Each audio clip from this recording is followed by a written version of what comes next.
Bueno, muy buenos días, mucho gusto. Mi nombre es Carlos Mario Ramírez Castrillón, yo soy tecnólogo en radiología y medicina nuclear de Colombia y trabajo en la Clínica de Occidente en Cali, Colombia.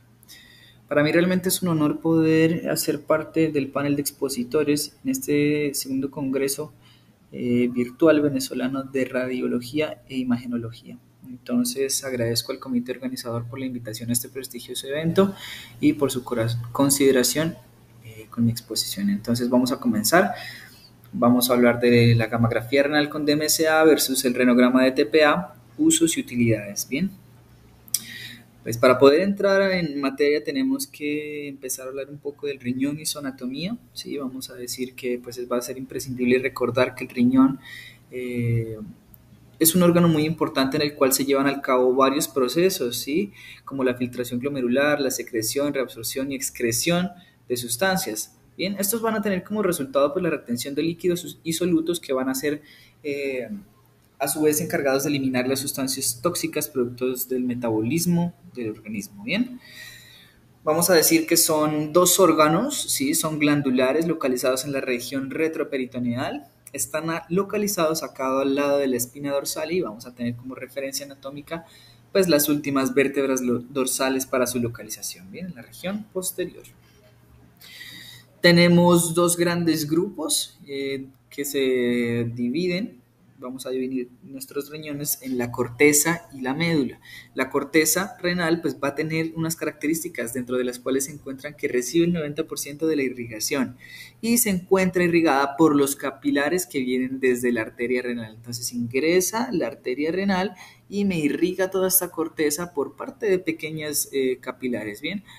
Y como dato interesante, pues tenemos que en la corteza se vamos a encontrar la unidad funcional que es la nefrona. Bien. Por otra parte, la médula, ¿sí? Contiene las asas de Henle, los túbulos colectores y los vasos rectos y hay abundante tejido intersticial. Entonces aquí vemos cómo tenemos la unidad funcional, ¿sí? Pasa el asa de Henle que ya se encuentra en la parte de la región interna, ¿sí? Conocida como la médula, y este va a recibir el 10% restante del flujo sanguíneo, el 90% la corteza, 10% la médula, ¿bien? Pues, ¿cuál va a ser su principal función? La concentración y dilución de la orina. Bien. Ahora, para hablar de la evaluación de la función renal en medicina nuclear, pues va a ser muy relevante que podamos separar los estudios estáticos de los dinámicos. En este caso, hacer la separación del DMSA, que es el estudio estático, del DTPA, que es el estudio dinámico.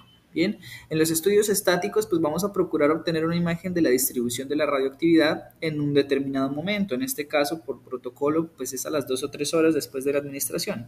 Mientras que en el estudio dinámico documentamos desde cómo administramos el medicamento y vamos evaluando cómo va variando esa captación y la actividad a lo largo del tiempo en un lapso determinado. Bien. Entonces aquí tenemos este esquema donde hacemos la división de los dos grandes grupos de estudios de medicina nuclear que evalúan la función renal, por una parte los estáticos, por otra los dinámicos, en los estáticos el DMSA y en los dinámicos el DTPA. Bien, vamos a iniciar a hablar del estudio estático conocido como gamografía renal con DMSA. ¿Con qué realizamos la gamografía renal con DMSA? Con ácido dimercaptosuccínico. Este ácido dimercaptosuccínico pues va a tener una función muy importante, se va a fijar, ¿sí?, en el túbulo contorneado proximal. Aquí tenemos la unidad funcional que es la nefrona. Bien, en la nefrona encontramos el glomérulo, el tubo contorneado proximal, el asa de Henle y posteriormente el túbulo contorneado distal que va a unirse a su vez a los túbulos colectores. Entonces, en este punto exacto es donde se va a reunir el DMSA y se va a fijar. ¿Cómo es el mecanismo de captación? El mecanismo de captación se llama transporte activo, que definiendo el transporte activo es la inclusión del radiofármaco en rutas o procesos metabólicas, ¿sí?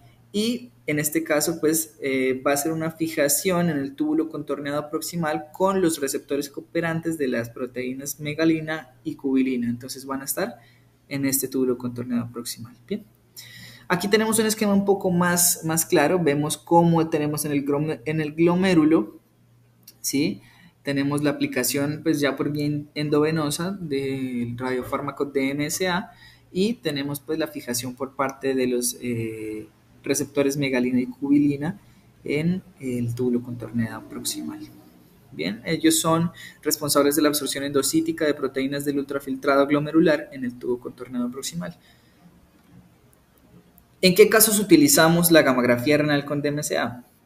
Tenemos que este estudio es el gold estándar en la evaluación de la pielonefritis aguda y que es posteriormente, pues si se maltrata, nos va a producir unas cicatrices renales. También nos sirve para evaluar la función renal individual, localización de un riñón ectópico, confirmación de pacientes monorrenos, evaluación de pacientes que tengan riñón en herradura, hipoplasia renal y lesiones ocupantes de espacio. Ahora, tenemos cómo es el diagnóstico de la pielonefritis aguda, que enfocándonos hacia el gold estándar que es este estudio, pues tenemos un diagnóstico clínico, ¿no? Donde entramos nosotros a evaluar como tecnólogos, pues toda la historia de nuestro paciente. Fiebre, dolor en el costado y pues urocultivos positivos. ¿Qué nos interesa a nosotros? Saber que las infecciones urinarias recurrentes van a producirme lesiones cicatrizales y posteriormente pues una significativa insuficiencia renal crónica o hipertensión arterial pues si no se tratan a tiempo, ¿bien? Decimos que es el gold estándar porque el ultrasonido tiene sensibilidad del 24 y 40% en pielonefritis y 65% en cicatrices, por ende decimos que el DMCA es el gold estándar con valores superiores a los del 80 al 90%. ¿Cómo es el protocolo de la adquisición de este estudio? Pues hacemos una administración del DMCA por vía intravenosa, ¿sí? Pacientes que tengan insuficiencia renal crónica vamos a hacer la adquisición a las 3 o 4 horas. Previo a la adquisición solicitamos al paciente miccionar, ubicamos a nuestro paciente en este equipo que es la gamma cámara en posición de cúbito supino, ¿bien? Y posteriormente pues hacemos unas adquisiciones. ¿Cómo hacemos las adquisiciones? En imágenes anterior, posterior, oblicuo posterior derecha y oblicuo posterior izquierda. Ahora vamos a ver cómo se ven reflejadas esas adquisiciones en estas imágenes. Entonces tenemos una imagen en posterior, tenemos una imagen en oblicuo posterior izquierda, oblicuo posterior derecha y una adquisición en anterior. ¿Esto que nos va a permitir? Poder evaluar desde diferentes proyecciones el funcionamiento de los riñones, garantizando que no se nos pierda ningún tipo de lesión. Después de realizar el procesamiento, en este caso con la estación de trabajo Celeris, pues podemos obtener información que es bastante importante. Al realizar regiones de interés, pues nos arroja, por ejemplo, la tasa relativa de absorción de cada uno de los riñones, ¿sí? El área que mide cada riñón, el radiofármaco que usamos, el peso y talla de nuestro paciente y la edad. En este caso es un paciente de 1 año de edad que tuvo un único episodio de infección urinaria a los 4 meses. Se le envía gamografía renal sin control pues, de evidencias o alteraciones que tenga. En este caso es un estudio normal. Por otro lado, pues vemos este caso de un paciente de 1 año de edad con un único episodio de infección de vías urinarias hace 8 días, se sospecha de agenesia renal por ecografía y pues a sorpresa miramos acá en medicina nuclear que nuestro paciente no tenía agenesia renal, por el contrario tenía un diagnóstico de ectopia renal cruzada sin fusión con unos hallazgos sugestivos de pielonefritis aguda, como vemos en este caso en el polo superior de lo que corresponde al riñón derecho en la imagen anterior, ¿no? Y a su vez, pues vemos los mismos valores que analizamos anteriormente, la tasa de captación relativa por cada uno de los riñones y el área que ocupa cada uno. En este otro caso, pues una paciente femenina de 5 años de edad con infecciones de vías urinarias recurrentes tuvo un último episodio de infección hace un mes. La eco renal pues, nos dice que tiene una litiasis calicial. Como diagnóstico que tenemos, un riñón izquierdo con cambios por pielonefritis aguda, no se descarta una cicatriz en el polo superior que tiene importante afectación funcional. ¿Por qué se clasifica como pielonefritis aguda y no de una vez lo caracterizamos como una cicatriz? Porque su último episodio fue hace un mes. Entonces, para poder caracterizar un paciente que ya no es pielonefritis aguda, sino una cicatriz renal, debe tener un urocultivo negativo mayor a 3 meses. Entonces, en este caso, se dice, tiene cambios por pielonefritis aguda, pero por esta importante hipocaptación en el polo superior del riñón izquierdo, pues no se descarta que sea una cicatriz renal. Ahora, ya conocemos el estudio estático, vamos a hablar ahora de los estudios dinámicos. En este caso, pues vamos a hablar del renograma secuencial o radiorenograma. Es simplemente una curva gráfica donde vamos a evaluar en el tiempo el eje X, que es el tiempo transcurrido, y o sea, cómo se ordenan las cuentas radioactivas registradas en cada momento en el área de cada riñón. Entonces, observando esa curva, vamos a ver desde cómo el material llega, ¿sí? Cómo se concentra y poco a poco cómo se va eliminando por cada uno de los riñones. Este estudio dura entre 20 y 30 minutos.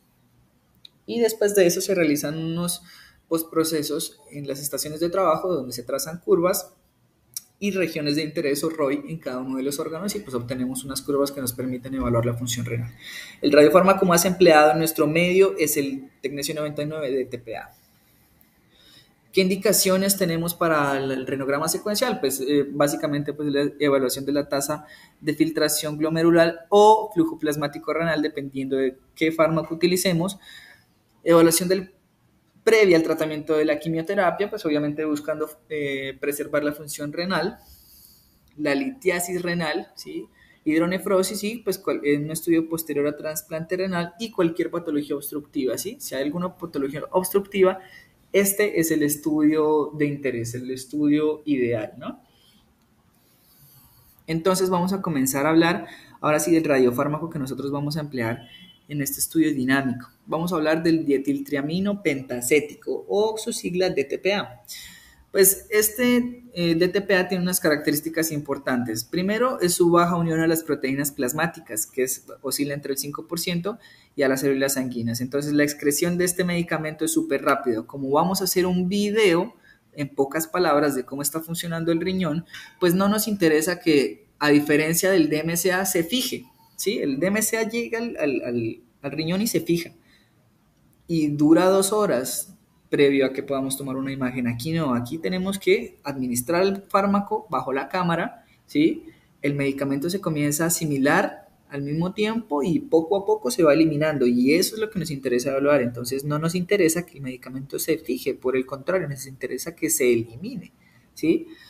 Este es un complejo es bastante estable y se va a excretar netamente por filtración glomerular. Bien.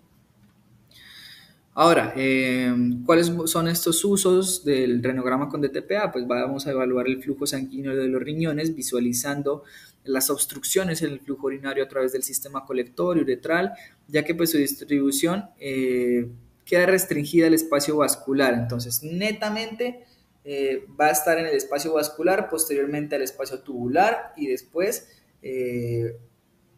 para el espacio excretor. Bien, aquí vamos a poder evaluar la perfusión renal, la función renal relativa o uropatías obstructivas. En este caso, como lo mencionaba anteriormente, es un estudio ideal en pacientes que tengan procesos obstructivos. Aquí tenemos un ejemplo que es una litiasis renal.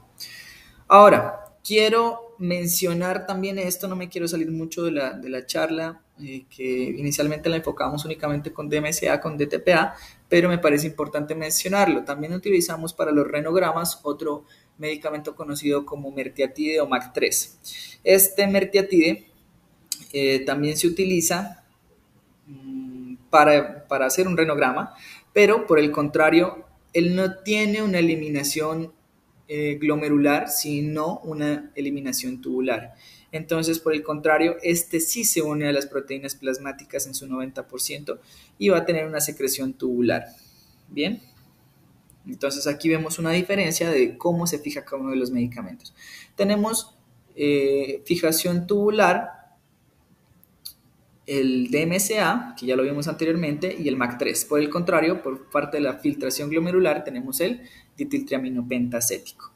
Y aquí vemos la diferencia entre el DTPA y el MAC3. Tenemos que el medicamento llega por parte de la arteriola aferente, ¿sí? Como llega, se procesa por parte del glomérulo y se elimina. Este es en el caso del DTPA, pero no es asimilado por ninguna de las células. Por otro lado, tenemos acá el MAC3, como llega, como sí se asimila por parte de las células y llega a una parte tubular siendo eliminado, ¿bien? Ahora, la tasa de filtración glomerular por parte del DTPA versus la evaluación del flujo plasmático renal. Entonces, la tasa de filtración glomerular vamos a definirla como la cantidad de sangre que pasa a través de los glomérulos en unidad de tiempo o minuto. Bien, el flujo plasmático es el volumen de plasma entregado a los riñones por unidad de tiempo. ¿Cuál va a ser el propósito de cada uno de estos? Pues evaluar la función de los riñones, ¿sí? Los valores normales tienen que estar entre 90 o más en una persona promedio en el caso de la tasa de filtración glomerular, y hablamos de 1.2 a 1.3 litros minuto en un adulto normal de 70 kilogramos en caso del flujo de plasma renal. Enfermedades que nos pueden producir alteraciones: la enfermedad renal crónica y en este caso la hipertensión renal. Bien. Marcadores de medición que utilizamos: inulina y creatinina, ¿sí? La creatinina pues es uno de los más conocidos para la evaluación de la función renal, y por parte del flujo del plasma renal, ácido P aminobipúrico.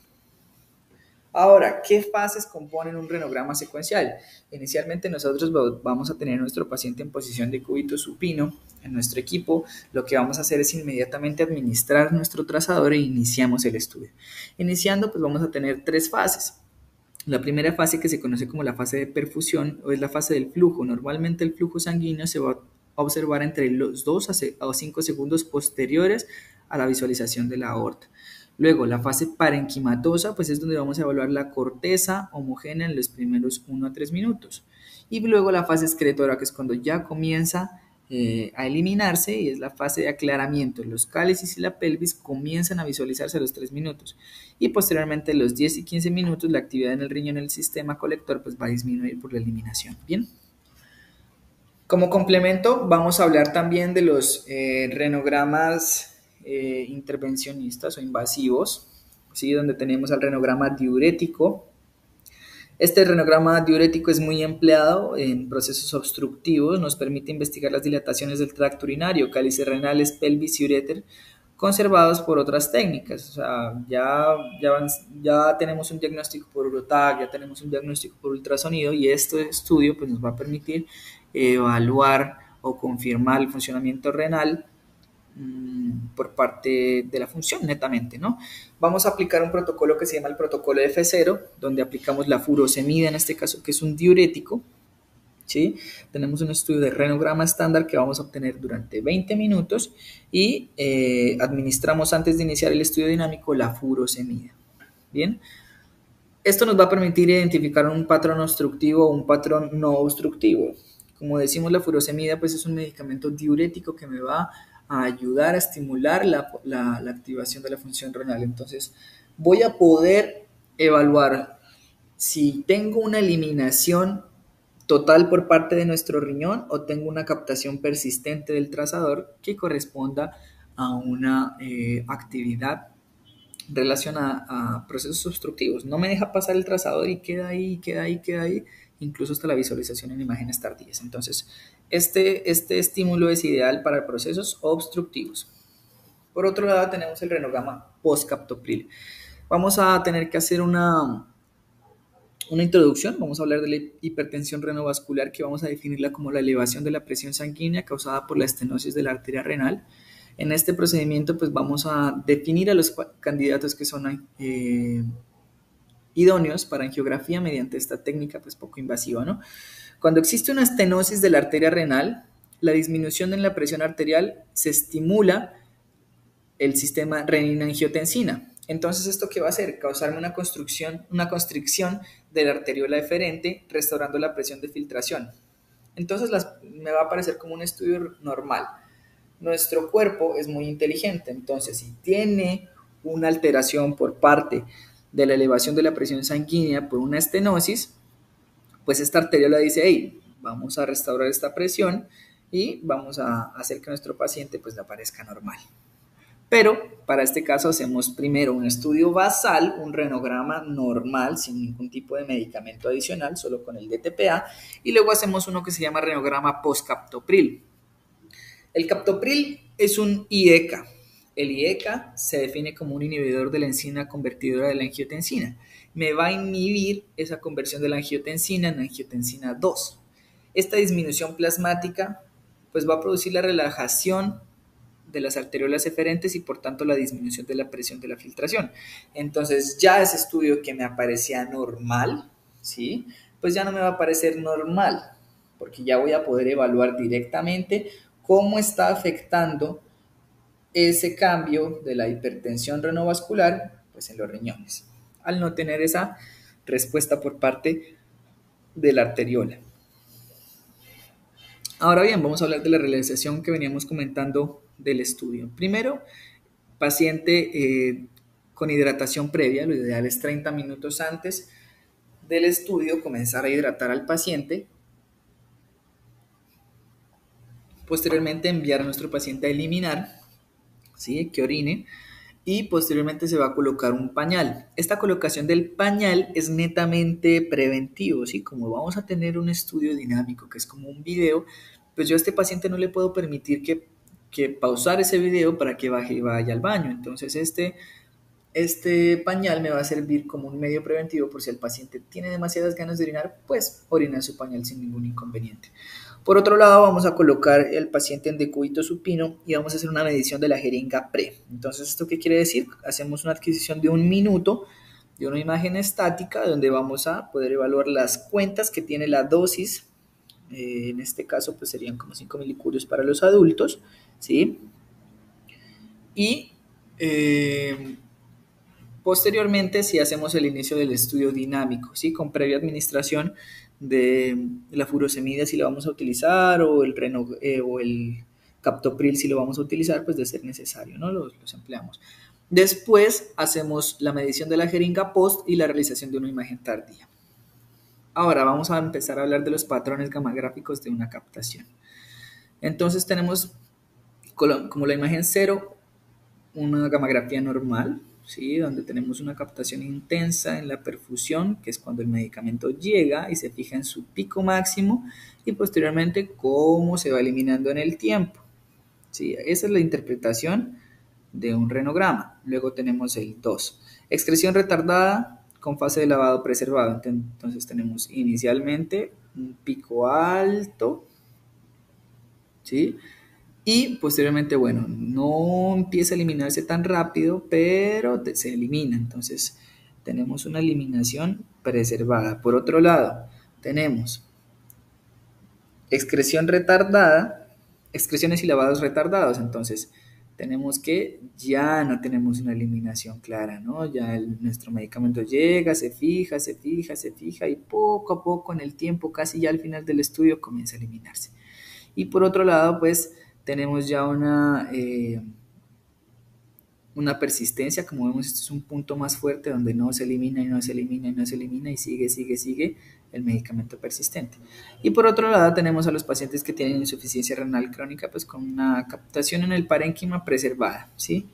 Y ya para finalizar, pues una insuficiencia renal crónica sin captación, ¿no? Aquí vemos pues que no tenemos ningún tipo de captación. Estas son las unidades de tiempo, como vemos son 20 minutos.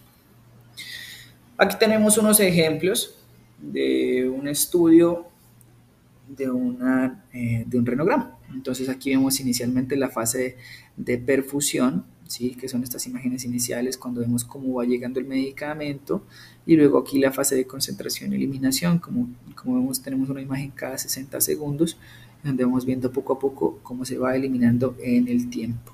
Y luego tenemos aquí la imagen tardía o postmiccional y aquí vemos cómo se dibujan los ROI que me van a permitir a mí hacer el análisis de estos riñones. Aquí vemos inicialmente pues cómo llega el medicamento, cómo alcanza su pico máximo y poco a poco cómo se va eliminando por cada uno de los riñones. ¿Qué información importante me va a dar? La función diferencial en cada uno de los riñones, los conteos o las cuentas, ¿sí? Las mediciones de cada uno de los riñones y la tasa de filtración glomerular, ¿no? Básicamente, que es un valor muy importante. Bien.